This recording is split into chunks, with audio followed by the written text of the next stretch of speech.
Hello learners, welcome back to We Learning and today we are going to discuss income tax. Okay, तो income tax पे हम revision करने वाले हैं, बढ़िया वाला रिवीजन। बिल्कुल आज से अपना रिवीजन स्टार्ट हो रहा है।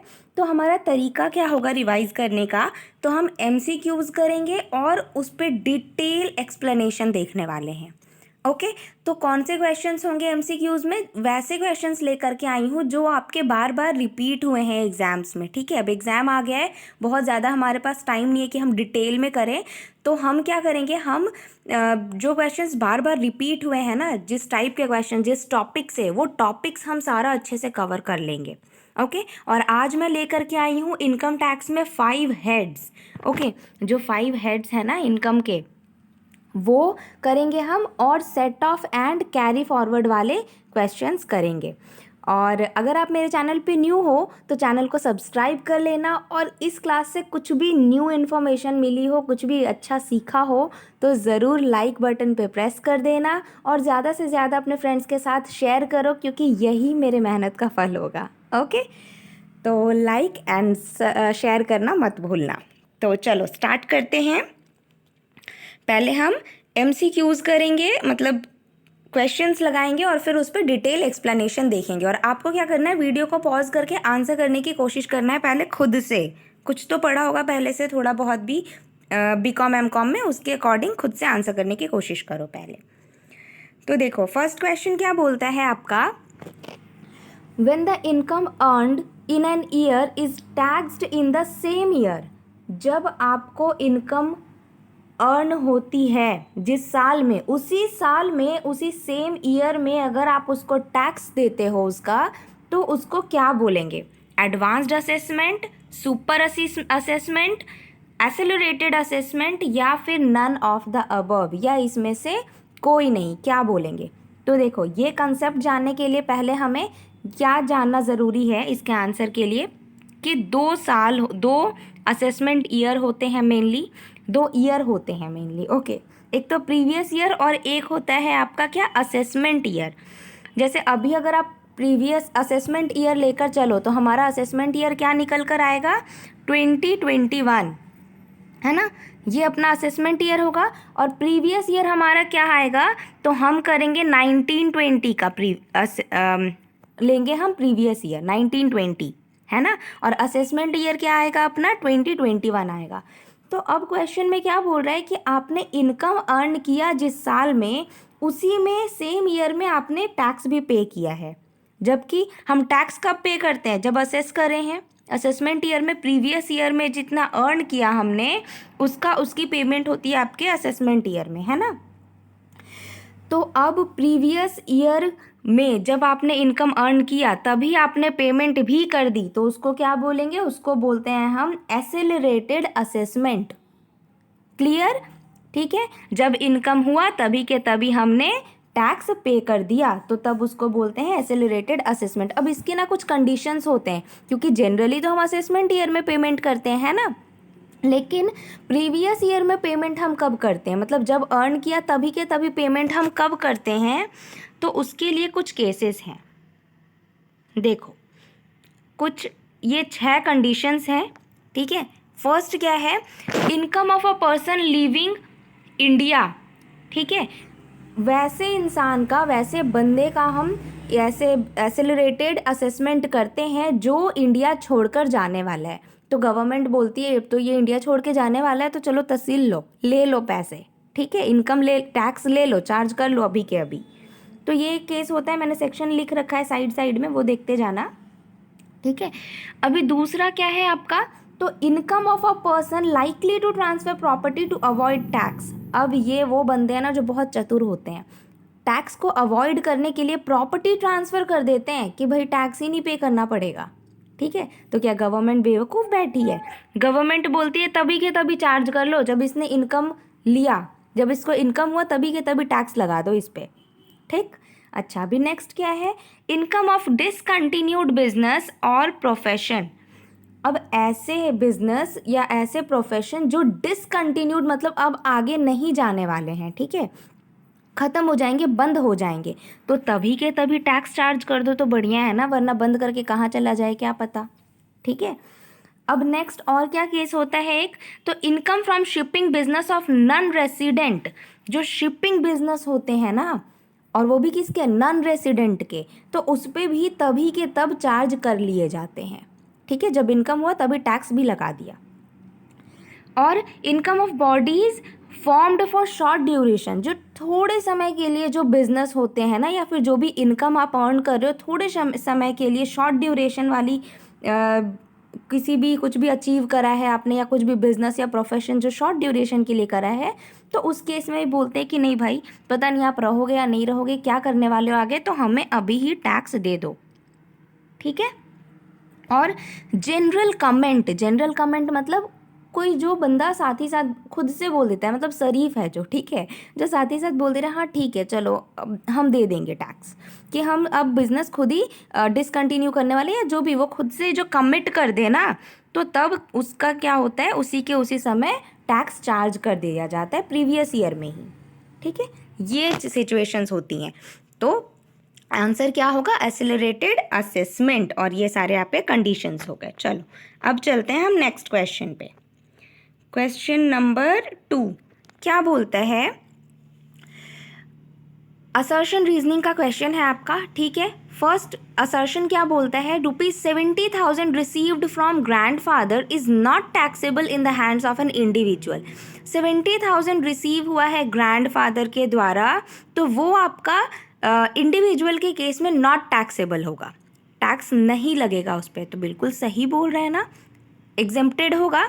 अच्छा, अभी बी क्या है आपका, बी बोलता है gift received by an individual exceeding 50,000 is taxed under the head income from other sources. अब जो किसी इंडिविजुअल ने अगर गिफ्ट रिसीव करा है जिसकी अमाउंट 50,000 से ज़्यादा है, ठीक है, तो वो कहाँ चार्ज करते हैं हम, इनकम फ्रॉम अदर सोर्सेज में, गिफ्ट्स वाले केस में। ठीक है, वो बोल रहा है, तो क्या ये सही स्टेटमेंट है।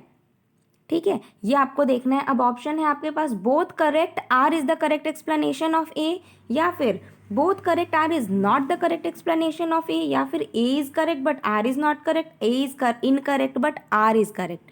तो आंसर क्या होगा, वीडियो को पॉज करो और खुद से कोशिश करो आंसर करने की। वैसे आंसर होगा इसका, एक सेकेंड, आंसर क्या होगा, 2 both correct, R is not the correct explanation of A, क्योंकि 70,000 रिसीव हुआ ग्रैंडफादर के द्वारा, तो वो तो आपका एग्जेम्प्टेड होगा। ठीक है, 70,000 का भी है तो फिर वो आपका एग्जेम्प्टेड होगा, नॉट टैक्सेबल होगा, है ना। अच्छा, तो फिर और क्या बोलता है, इंडिविजुअल ने रिसीव करा है गिफ्ट एक्सीडिंग 50,000, वो आपका इनकम फ्रॉम अदर सोर्सेज में आएगा। ये भी बिल्कुल सही बोल रहा है, लेकिन ट्विस्ट कहाँ आया, दोनों एक दूसरे से रिलेटेड ही नहीं है ना, दोनों ही एक दूसरे से रिलेटेड नहीं, सही बोल रहे हैं बट रिलेटेड नहीं है, क्योंकि ये तो ग्रैंडफादर से रिसीव हुआ वो बोल रहा है, और ये बोलता है कि under the head income from other sources में आएगा। ठीक है, दोनों ही अलग बातें बोल रहे हैं, इसलिए both correct but R is not the correct explanation of A is your answer. Okay, चलो नेक्स्ट क्वेश्चन पे चलते हैं। हाँ, ये बहुत अच्छा क्वेश्चन है, देखो क्या बोलता है, which one of the following is agricultural income under the income tax act 1961। इसमें से कौन सा एग्रीकल्चरल इनकम है जो इनकम टैक्स एक्ट 1961 में आता है। ठीक है, जिसको हम एग्रीकल्चरल इनकम कंसीडर करते हैं, वो बताना है आपको। फर्स्ट क्या बोलता है, interest on arrears of rent in respect of agricultural land, interest on arrears, जो बकाया है, जो बाकी है, ठीक है, उस पर अगर आपको इंटरेस्ट मिलता है, वो वाला जो इंटरेस्ट है आपका, ठीक है, in respect of agricultural land, तो क्या ये आएगा। सेकेंड पॉइंट क्या बोलता है, interest received by a money lender in the form of agricultural produce, agricultural produce के फॉर्म में क्या रिसीव हुआ, इंटरेस्ट, है ना, मनी लेंडर के द्वारा इंटरेस्ट रिसीव किया गया है एग्रीकल्चरल प्रोड्यूस। एग्रीकल्चरल प्रोड्यूस मतलब वही रॉ मटेरियल, कच्चे माल में ही हुआ है। ठीक है, तो क्या ये इनकम टैक्स एक्ट में कंसीडर किया जाता है, एग्रीकल्चरल इनकम में आता है। थर्ड क्या बोलता है, income from sale of trees of forest, लो फॉरेस्ट वाला केस आ गया अब, तो फॉरेस्ट अगर सेल किए जा रहे हैं आपके, ट्रीज ऑफ फॉरेस्ट के जो हैं उनको सेल किया जा रहा है, which are of spontaneous growth. अच्छा, अब ये भी एक और स्पॉन्टेनियस ग्रोथ हो रहा है जिनका भी, and in relation to which forestry operations alone are performed.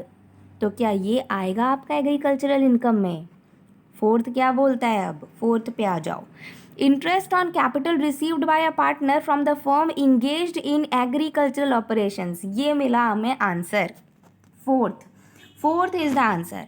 क्या बोलता है? इंटरेस्ट जो आप रिसीव करते हो, इंटरेस्ट ऑन कैपिटल जो रिसीव करता है कोई एक partner from the firm engaged in agricultural operation, जो एग्रीकल्चरल ऑपरेशन में इंगेज्ड है, वहाँ लगा हुआ है, वहाँ वर्किंग है, ठीक है, तो तब आपका वो एग्रीकल्चरल इनकम में आएगा। So D is the answer, 4 is the answer. अब हम कंसेप्ट देखते हैं इसका, चलो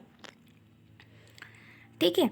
तो एग्रीकल्चरल इनकम में कौन कौन सी चीज़ें आती हैं? तो एनी रेंट, कोई सा भी रेंट या रेवेन्यू जो आपको लैंड से मिला, ठीक।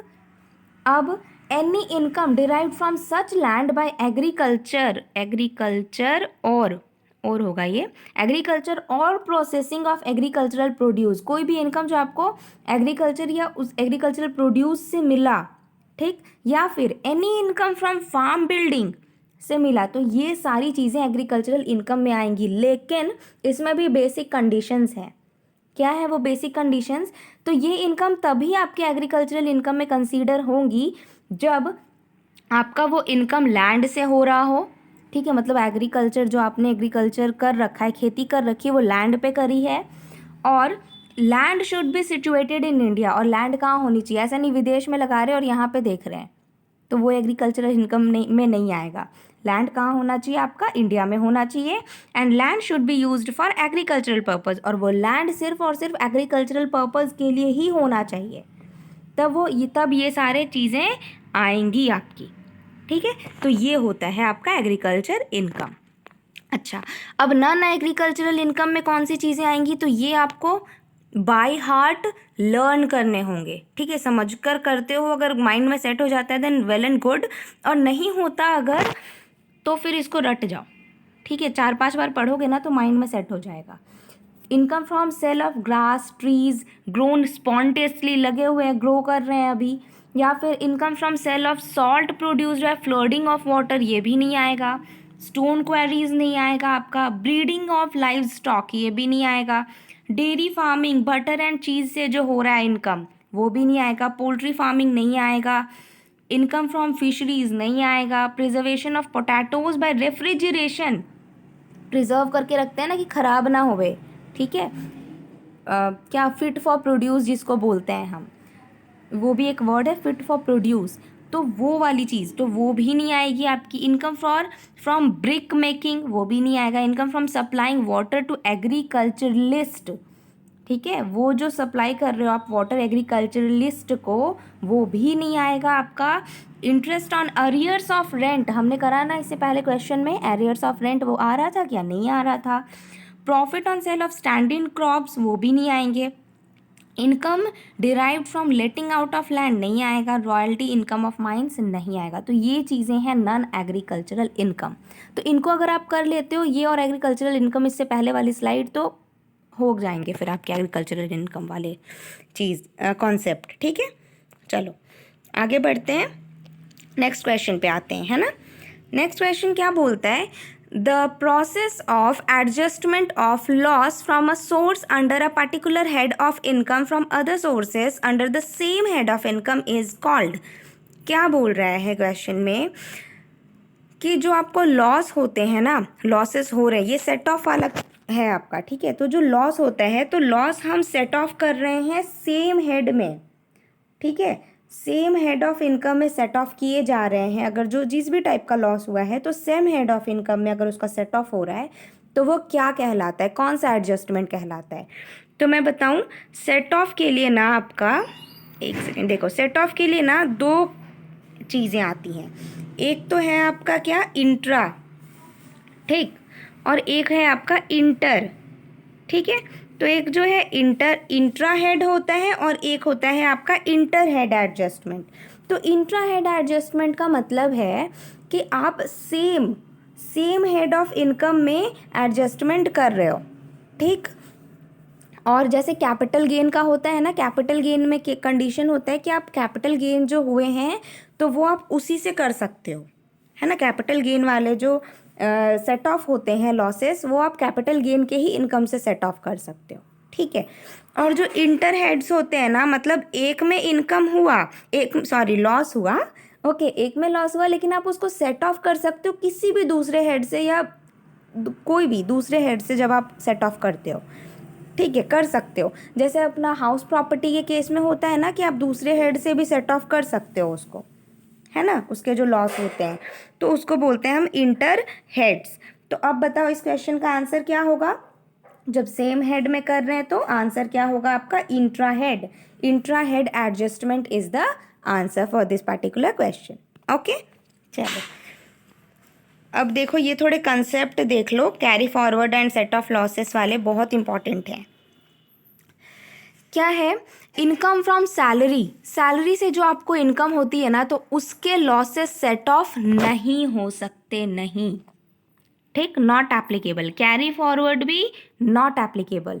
Set off losses after carry forward, तो भाई जब सेट ऑफ ही नहीं हो रहा, कैरी फॉरवर्ड भी नहीं हो रहा, तो कैरी फॉरवर्ड के बाद फिर क्या सेट ऑफ होगा, नहीं हो सकता ये भी, ठीक। अब नेक्स्ट क्वेश्चन क्या है, क्वेश्चन बोल रही हूँ, पॉइंट क्या है, इनकम फ्रॉम सिक्योरिटीज़, ठीक है, सिक्योरिटीज़ से जो इनकम हुए हैं वो सेट ऑफ होते हैं क्या, तो हाँ, ये किसी भी हेड से आपके सेट ऑफ हो सकते हैं with income from any other heads, किसी भी दूसरे हेड में आप कर सकते हो, लेकिन कैरी फॉरवर्ड इसमें पॉसिबल नहीं है, ठीक, आगे नहीं बढ़ा सकते आप, कैरी फॉरवर्ड नहीं कर सकते।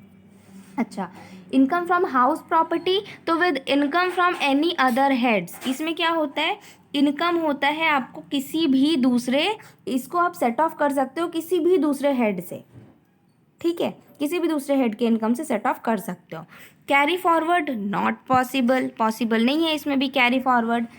अब इनकम फ्रॉम एग्रीकल्चर, तो इसके केस में क्या होता है ना, जब एग्रीकल्चर से हो रहा होता है तो किसी भी दूसरे हेड से आप कर सकते हो सेट ऑफ, सिवाय income from capital gain, income from capital gain वाले केस से आप सेट ऑफ नहीं कर सकते, ये वर्जित है यहाँ पे, ठीक है।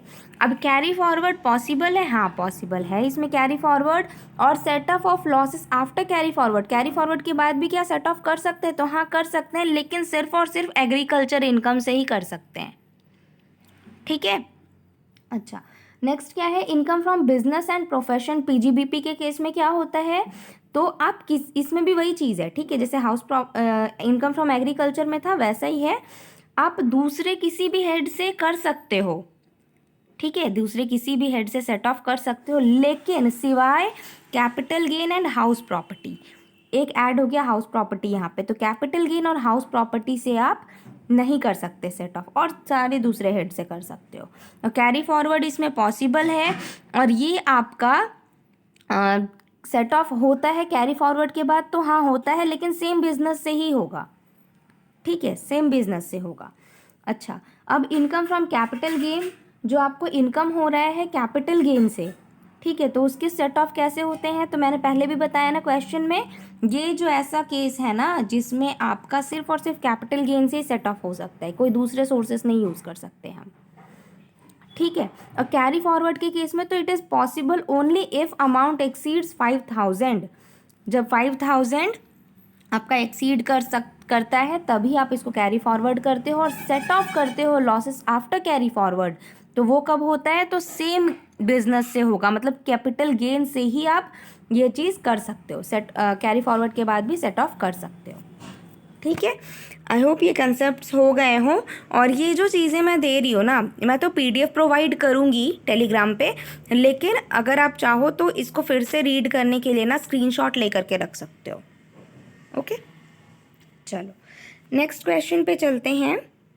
हाँ, नेक्स्ट क्वेश्चन क्या बोलता है, rebate under section 87A shall be allowed to, rebate under section 87A जो आपको मिलता है वो किसको अलाउड होता है, ठीक है। रिबेट किसको मिलता है बोलो, जो स्मॉल बिजनेसमैन होते हैं ना, जो छोटी छोटी कंपनीज होती हैं, तो उनको गवर्नमेंट ने थोड़े छूट दे रखे हैं कि सो दैट वो अच्छे से ग्रो कर पाएँ, ठीक है, तो इसलिए रिबेट दिए जाते हैं उनके जो इनकम पे भी, और थोड़ी सी छूट दी जाती है टैक्स पे, तो वो किसको अलाउड होते हैं, सभी लोगों को, ओनली इंडिविजुअल्स को, ओनली रेसिडेंट इंडिविजुअल्स को, या फिर नॉन रेसिडेंट इंडिविजुअल्स को? तो ये अलाउड होते हैं आपके ओनली रेसिडेंट इंडिविजुअल्स को। ओनली, ओके, आंसर क्या होगा? सिर्फ और सिर्फ जो रेसिडेंट, यहाँ के रेसिडेंट हैं और एक इंडिविजुअल है, उसी को रिबेट अलाउ होता है आपका। किसमें? Under section 87A। ठीक है, 87A के अंदर। अच्छा, अभी टैक्स रिबेट जो आता है ना आपका अंडर सेक्शन 87A, ये किस तरह से काम करता है देखो। तो टोटल इनकम अगर आपका 2,50,000 है तो रिबेट नॉट अवेलेबल, नहीं मिलेगा। 3 लाख है तो रिबेट मिलेगा, कितने का मिलेगा? 2,500 की रिबेट छूट मिलेगी आपके टैक्स पे। ठीक है, अब 5 लाख है तो 5 लाख पे आपको 12,500 मिलेगा रिबेट। ठीक है, जैसे अब इसमें क्या है ना, अब ये जो डेटा है मैं बता दूं अच्छे से क्या बोल रहा है इसमें। अब टैक्स पेएबल अगर आपका 2,500 है, 3 लाख है और टैक्स पेएबल ही 2,500 है, और आपको रिबेट भी मिल गई 2,500 की, तो आपको टैक्स कितना पे करना होगा? At the end 0। मज़े हो गए। ठीक है, अब 5 लाख है और टैक्स पेएबल है 12,500 और आपको छूट भी मिल गई 12,500 की, तो मज़े हो गए, 0 टैक्सेबल। ठीक है, लेकिन मैं बताऊँ अगर यहाँ 12,500 की जगह पे मान लो 15,000 होता, ठीक है, तो फिर एक्स्ट्रा कितना जा रहा है आपका? हो गया इधर 500 और उधर 2,000, है ना, तो 2,500, तो 2,500 और जो होते वो आपके यहाँ पे टैक्सेबल होते। ठीक है, मतलब 15,000 टैक्सेबल बिफोर सेस होता, तो रिबेट तो आपको फिर भी 12,500 का ही मिलता 5 लाख पे, तो आपका टैक्सेबल अमाउंट कितना होता है एट द एंड? 2,500। ठीक है, 2,500। तो ये क्राइटेरिया है टैक्स रिबेट का। चलो आगे बढ़ते हैं नेक्स्ट क्वेश्चन पे। हाँ, क्या बोलता है क्वेश्चन नंबर 6? सेंट्रल गवर्नमेंट में enter into an agreement with the government of any country outside India under section 90 बोल रहा है ना, for granting relief in respect of, तो रिलीफ मिलता है। देखो क्वेश्चन क्या बोलता है, जब सेंट्रल गवर्नमेंट एक अग्रीमेंट करती है दूसरी कंट्री आउटसाइड इंडिया, दूसरी कंट्री के साथ, दूसरी कंट्री के गवर्नमेंट के साथ अग्रीमेंट करती है कि रिलीफ दिया जाए, टैक्स पेयर्स को रिलीफ दिया जाए, तो वो किस केसेस में होता है, किन केसेस में? फर्स्ट है आपका income where income tax has been paid both in India and in country of residence of tax payer. ठीक है, अच्छा मैं बताऊँ आपको, ये आप इजीली आंसर कर पाओ इसके लिए, ये आपका DTAA वाला केस है। ठीक है, double tax avoidance agreement, double tax avoidance agreement वाला केस है। ठीक, तो बोल रहा है फर्स्ट पॉइंट, इनकम जहाँ पे income where income tax has been paid both in India and in country of residence of tax payer, जहाँ रहता है बंदा, जहाँ का रेसिडेंस है वहाँ भी जब टैक्स पे करने पड़े, और दूसरी जगह मतलब जहाँ मान लो वो बिजनेस कर रहा है, ठीक है, फॉरेन में कहीं बिजनेस कर रहा है लेकिन वो रेसिडेंस है इंडिया का, तो उसको दोनों जगह टैक्स पे करने पड़ेंगे, यहाँ भी और वहाँ भी, फिर तो बेचारा मतलब लूट जाएगा, है ना। अब दूसरा क्या बोलता है, income on which income tax is chargeable under the IT act and under the corresponding law in force in that country. अब इनकम हो रहा है आपको इनकम, हाँ, ऑन जिस पे आप इनकम टैक्स चार्जेबल है आपका IT एक्ट के अंदर, इनकम टैक्स एक्ट के अंदर, अंडर द कॉरेस्पॉन्डिंग लॉ, कौन सा लॉ? अंडर सेक्शन 90 के अंदर हो रहा है, in force in that country, ठीक है, उस कंट्री में। तो फिर क्या होगा आपका, क्या करेंगे? तो ये इस केस में कौन सा सही बोल रहा है, ये सही बोल रहा है, ये सही बोल रहा है, या फिर दोनों ही सही बोल रहे हैं, या फिर नन ऑफ द अबव? तो आंसर क्या होगा? Both A and B is correct. क्यों? क्योंकि DTAA आपका क्यों लगाया जाता है कि जो आपका टैक्स पेयर है उन पे जुल्म ना हो। ठीक है, जुल्म ना हो मतलब, अब देखो आप यहाँ रेसिडेंस है वहाँ भी पे करता है, जहाँ बिजनेस है वहाँ भी पे करता है, तो बेचारे के पास इनकम ही कितनी बचेगी, समझ रहे हो, ये चीज़ें आती हैं। तो इसीलिए बोलते हैं कि दोनों जगह पे ना करना पड़े टैक्स, इसलिए गवर्नमेंट अग्रीमेंट करती है दूसरी कंट्री के साथ कि बेचारों को थोड़ा छूट दे दो। अब कैसा छूट मिलेगा? तो रिलीफ मिलेगा, आप दोनों में से एक जगह ही पे कर सकते हो, टैक्स आपको एक ही जगह का पे करना है। अब कहाँ का पे करना है वो हम आगे के क्वेश्चन में देखेंगे। ओके, चलो आगे बढ़ते हैं। देखो क्या है, where an SSC is eligible to claim the DTAA benefit, जहाँ एक एसएससी एलिजिबल होता है क्लेम करने के लिए DTAA बेनिफिट। कहाँ पे, कब बेनिफिट मिल रहा होता है उसको, जब provision of DTA shall apply to the SSC, जब DTA का जो प्रोविज़न है वो एसएससी पे अप्लाई होता है, या फिर provision of income tax act shall apply to the SSC, या फिर इनकम टैक्स एक्ट के प्रोविज़न अप्लाई होते हैं तब, या फिर प्रोविज़न ऑफ DTAA और income tax act whichever is more beneficial shall apply to the SSC, या फिर नन ऑफ द अबव।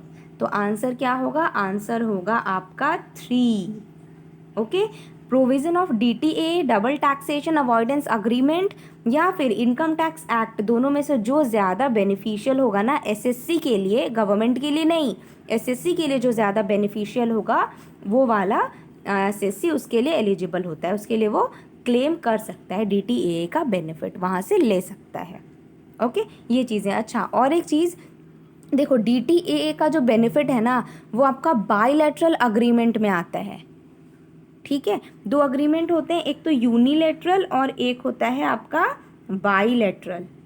ठीक है, तो यूनिलैटरल जो होता है आपका, वो जब कोई अग्रीमेंट नहीं है एक दूसरी कंट्री के साथ, तब तो आपको पे करने पड़ेंगे, है ना। कोई अग्रीमेंट नहीं है तो आपका जहाँ जिस तरह से आपके लिए बेनिफिशियल हो रहा है। बायलैटरल अग्रीमेंट में जब 2 कंट्रीज़ के बीच में अग्रीमेंट है, ठीक है, तो आप अग्रीमेंट के अकॉर्डिंग चलते हो।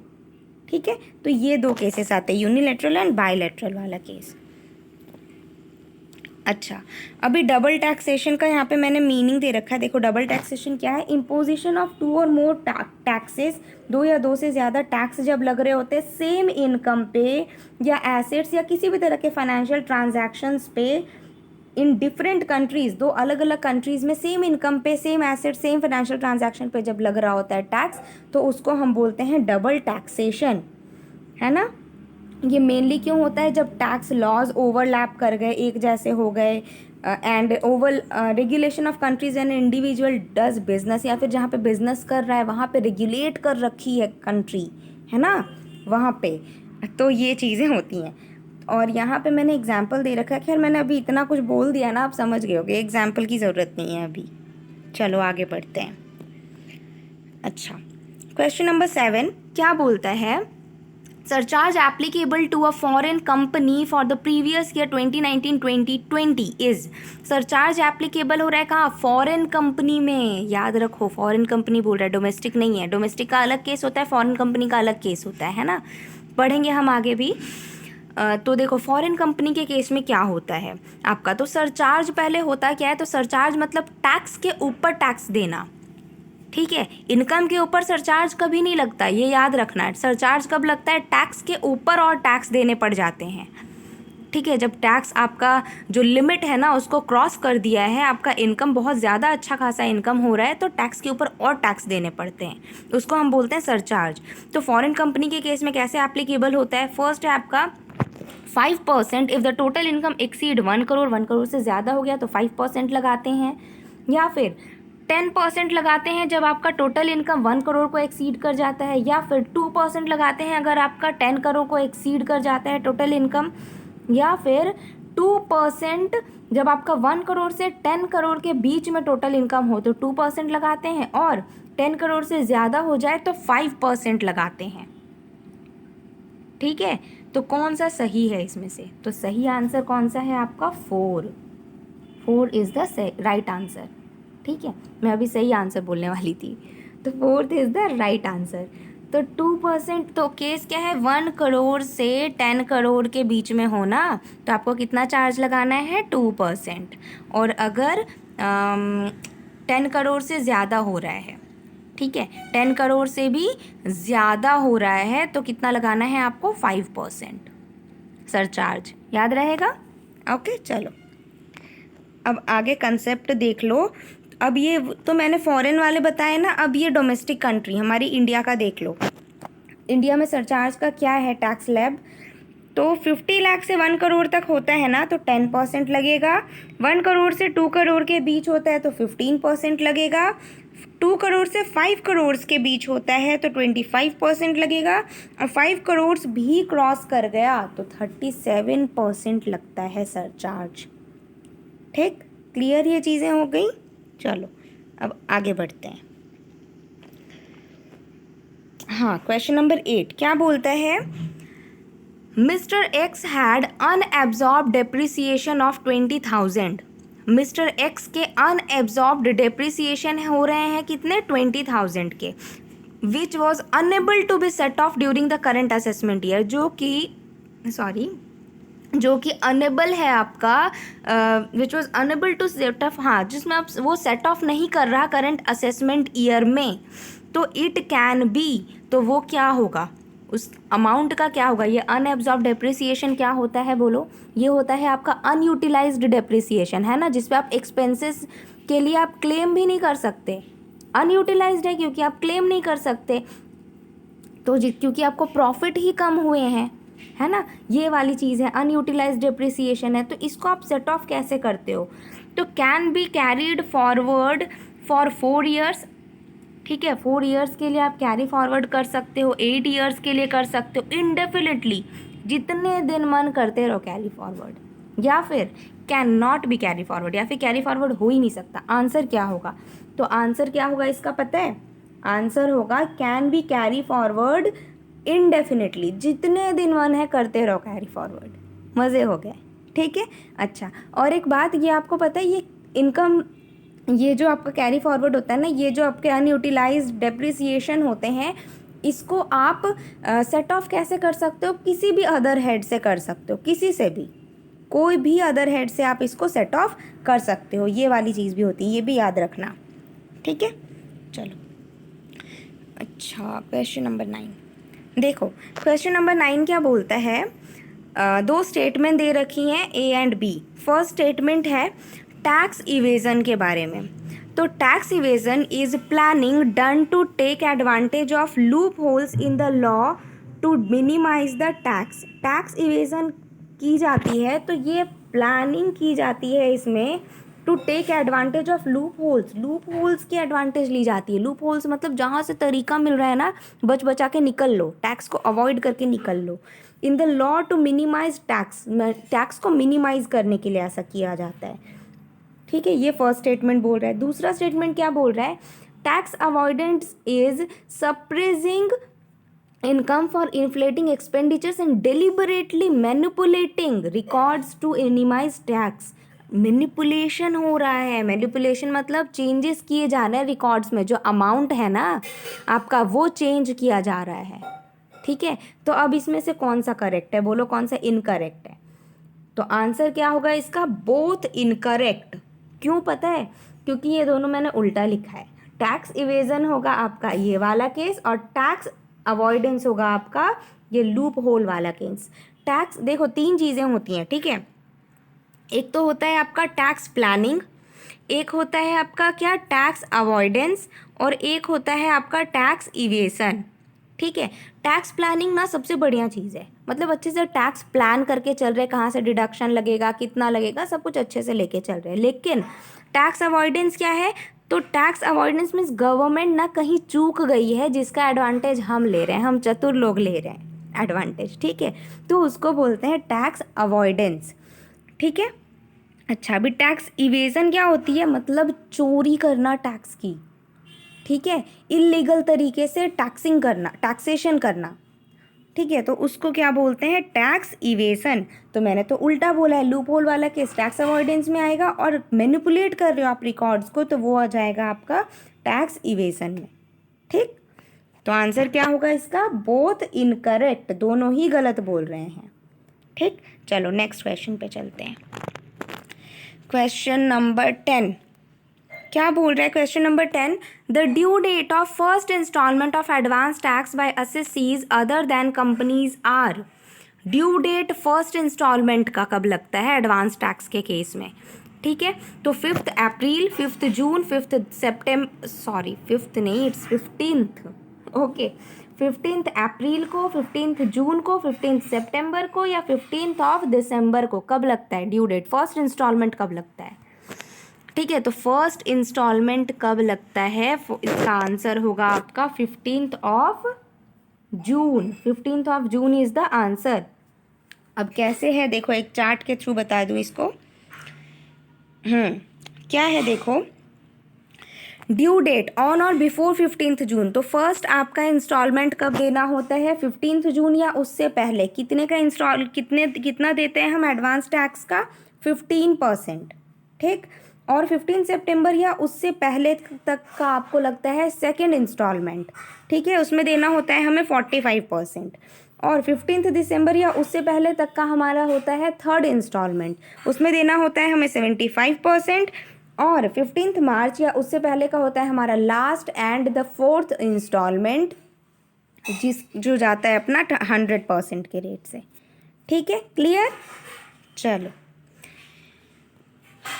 नेक्स्ट क्वेश्चन पे आते हैं। क्या बोल रहा है देखो, rebate under section 87A shall be allowed if the total income is.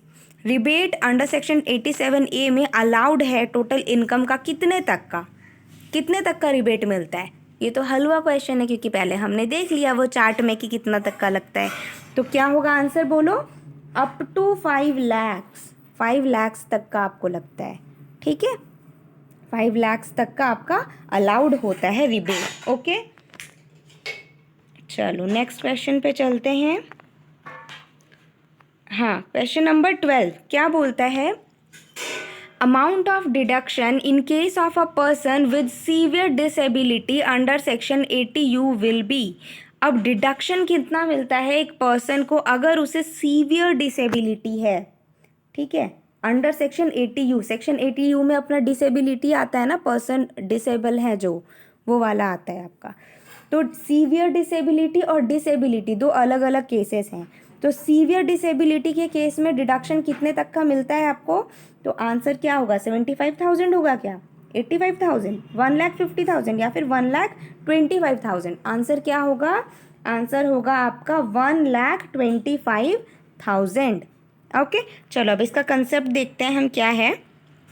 तो देखो, ये जो बेनिफिट है आपका डिसेबिलिटी वाला, ये किन लोगों को मिलता है? तो एक रेसिडेंट इंडिविजुअल को मिलता है विद डिसेबिलिटी, उसको उनको मिलता है। ठीक है, और ऐसे ही नहीं कि बस जाकर के बोल दिया हम डिसेबल है तो मिल जाएगा, नहीं, आपको सर्टिफिकेट होना चाहिए, आप सर्टिफाइड होने चाहिए मेडिकल अथॉरिटी के द्वारा।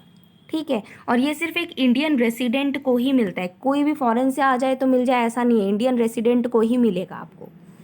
ठीक है, अच्छा, amount of deduction allowed. Deduction allowed किस तरह से होते हैं? तो नॉर्मल डिसेबिलिटी पे मतलब 40% या उससे ज़्यादा अगर डिसेबल है तो उसको मिलता है 75,000 का डिडक्शन। और सीवियर डिसेबिलिटी मतलब 80% या उससे भी ज़्यादा डिसेबल है तो उनको मिलता है 1,25,000 की डिडक्शन। ओके, तो ये क्राइटेरिया है। तो हमारा सीवियर डिसेबिलिटी था ना क्वेश्चन में, मतलब 80% या उससे ज़्यादा डिसेबल है, तो क्या होगा? 1,25,000 का उनको डिडक्शन मिलेगा। अच्छा, अब डिसेबिलिटी में कौन कौन सी चीज़ें आती हैं? तो blindness, low vision, leprosy cured, hearing impairment, autism, locomotor disability, mental retardation है, मेंटल इलनेस है किसी को, या फिर सेरिब्रल पैल्सी है। तो इन सारे केसेस में आपका डिसेबिलिटी डिडक्शंस मिलते हैं। ओके, चलो नेक्स्ट क्वेश्चन, क्वेश्चन नंबर 13 क्या बोलता है? सैलरी, बोनस, कमीशन और रेम्यूनरेशन ड्यू और received by a working partner from the firm is taxable under the head. Salary, bonus, commission या रेम्यूनरेशन मिल रहा है, रिसीव हो रहा है या ड्यू है, किसके द्वारा? Working partner of from the firm. ये वर्ड देख लो अच्छे से, ये सेंटेंस में है ना, क्या बोल रहा है? वर्किंग पार्टनर को मिलता है फ्रॉम द फर्म, तो ये किस हेड में टैक्सेबल होगा? इनकम फ्रॉम सैलरीज में आएगा क्या? इनकम फ्रॉम अदर सोर्सेज में? Income from business and profession में? या इसमें से किसी में नहीं? तो आंसर क्या होगा? अब देखो, कईयों को लग रहा होगा इनकम फ्रॉम सैलरीज में आएगा, लेकिन नहीं, इनकम फ्रॉम सैलरीज में नहीं आएगा। आंसर होगा आपका PGBP, income from business and profession. क्यों? क्योंकि लिखा हुआ है by a working partner from the firm, है ना।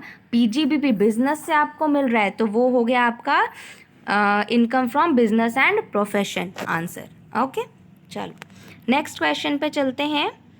नेक्स्ट क्वेश्चन क्या बोलता है, देखो। Short term capital gain on the sale of shares of an Indian company received in Australia is taxable in case of. अब देखो, आप इंडिया के रेसिडेंट हो, ठीक है, और आप कहीं ऑस्ट्रेलिया में जा कर के शेयर्स बेच आए, ठीक है, इंडियन कंपनी के ही शेयर्स हैं, आप वहाँ जा कर के बेच आए और आपको हो गया शॉर्ट टर्म कैपिटल गेन, ठीक है। तो आंसर क्या होगा, वो टैक्सेबल होगा कहाँ, किस केस में टैक्सेबल होगा, रेसिडेंट या ऑर्डिनरीली रेसिडेंट के केस में, resident and ordinary resident and resident but not ordinarily resident दोनों के केसेस में, या नॉन रेसिडेंट के केस में, या इन सब के केस में, किस में होगा बताओ टैक्सेबल। तो आंसर क्या होगा आपका, आंसर होगा ऑल ऑफ द अबव, इन सब के केसेस में टैक्सेबल होगा आपका। Okay, I hope this is clear now, और क्लियर नहीं हुआ तो आगे कंसेप्ट देखते हैं, चलो।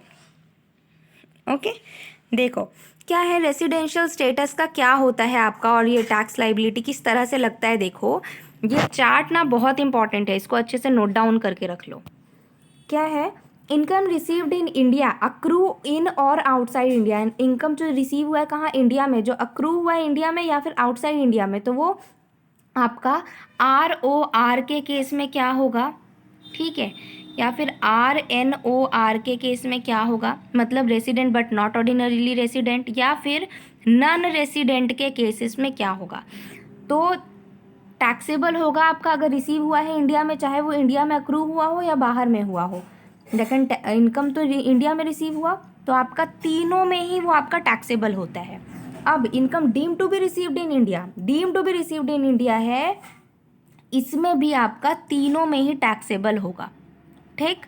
अब income received and accrued outside India from a business control और प्रोफेशन सेटअप इन इंडिया।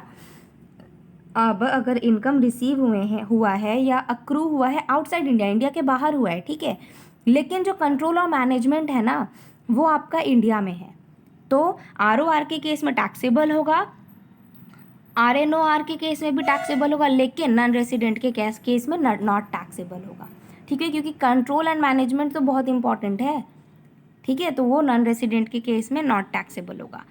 अब income received and accrued outside India from a business control from outside India और a profession setup outside India, तो तब क्या होगा, तो तब आपका टैक्सेबल होगा सिर्फ और सिर्फ ROR के केस में, और अदर केसेस में नॉट टैक्सेबल होगा।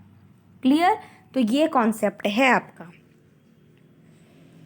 चलो अच्छा, अब क्वेश्चन नंबर 15, ये बहुत ही सॉलिड क्वेश्चन है और ये है आपका होमवर्क, क्योंकि ये कैलकुलेशन वाला है, तो आप कैलकुलेट करो और आपको ये खुद से करना है। मैं बता देती हूँ लेकिन इस क्वेश्चन में क्या बोल रहा है। तो क्वेश्चन 15 बोलता है, मिस्टर सैम, ये एक कनाडियन सिटीजन है जो इंडिया में आते हैं first time during the previous year 2015-16 में आते हैं, ठीक। Now he was in India during 2015-16 for 55 days. Okay, वो इंडिया में 2015-16 में कितने दिन रहे, सिर्फ 55 डेज रहे हैं। 2016-17 में 60 दिनों के लिए आए हैं, 17-18 में 90 दिनों के लिए आए हैं, 18-19 में 150 दिन रहे हैं, और 19-20 में 70 दिन रहे हैं। अब रेसिडेंशियल स्टेटस बताना है आपको सैम का फॉर द प्रीवियस ईयर 2019-20 में इनका रेसिडेंशियल स्टेटस क्या रहा, resident and ordinarily resident, resident but not ordinarily resident, non resident, या फिर ये इनसफिशिएंट इन्फॉर्मेशन ही गलत दे रखी है, ठीक है, गलत नहीं मतलब आधे अधूरे हैं। तो क्या होगा आपका आंसर। अब इसका आंसर आप कैसे दोगे, कमेंट सेक्शन में इसको पहले सॉल्व करोगे और फिर कमेंट सेक्शन में बताना है इसका आंसर, ठीक है, बहुत ज़रूरी, इससे पता चलेगा आप कितने एक्टिव हो, ठीक है। तो कमेंट सेक्शन में ज़रूर बताना है इसका आंसर। चलो देखो अब रेसिडेंशियल, अच्छा ये मैंने कंडीशन दे रखे हैं आपको, अगर आपने नहीं पढ़ा पहले तो आप यहाँ से कंडीशन देख सकते हो। बेसिक कंडीशंस हैं क्या, कि प्रीवियस ईयर में 182 डेज़ या उससे ज़्यादा रहने चाहिए, और 60 डेज़ रहना चाहिए आपको प्रीवियस ईयर में, और पिछले 4 सालों में 365 डेज़ रहना चाहिए, तभी आपका बेसिक कंडीशन फुलफिल होता है, ठीक है। और फिर ये आपका एडिशनल कंडीशन भी दे रखा है, ये आप अगर आपने मोस्ट प्रोबेबली मतलब चांसेस है आपने पढ़ रखा है, अगर नहीं पढ़ा है ना तो पॉज करके एक बार पढ़ लेना इसको, ओके। अभी देखो ये इम्पॉर्टेंट है, अगर आप कंडीशन 1 सेटिस्फाई करते हो, कंडीशन 2 भी सेटिस्फाई कर देते हो, ठीक है, तो मतलब आप ROR के कैटेगरी में आते हो। Condition 1 and 2 satisfied, then person is resident and ordinary resident के कंडीशन में आता है, ठीक है। अब अगर आपने सिर्फ कंडीशन 1 सेटिस्फाई करा, कंडीशन 2 नहीं सेटिस्फाई कर पाए, तो आप आते हो resident but not ordinarily resident में। और अगर आपने दोनों ही कंडीशन 1 और 2, ठीक है, मतलब बेसिक और आपका वो क्या बोलते हैं उसको एडिशनल, नहीं सेटिस्फाई करा, बेसिक कंडीशन भी सेटिस्फाई नहीं करा, दोनों में से कोई भी नहीं, तो वो आता है आपका फिर नॉन रेसिडेंट के केस में, ठीक है। अब आप खुद से कर सकते हो। अब आप इन सब इसको अच्छे से पढ़ोगे और फिर उस क्वेश्चन का आंसर कमेंट सेक्शन में करके बताओ कि क्या होगा, ठीक है। चलो, अब ये है क्वेश्चन हमारा अकाउंट्स वाला जो मैंने होमवर्क में दिया था आपको, वो ले आई हूँ अभी। क्या था क्वेश्चन अकाउंट्स वाला?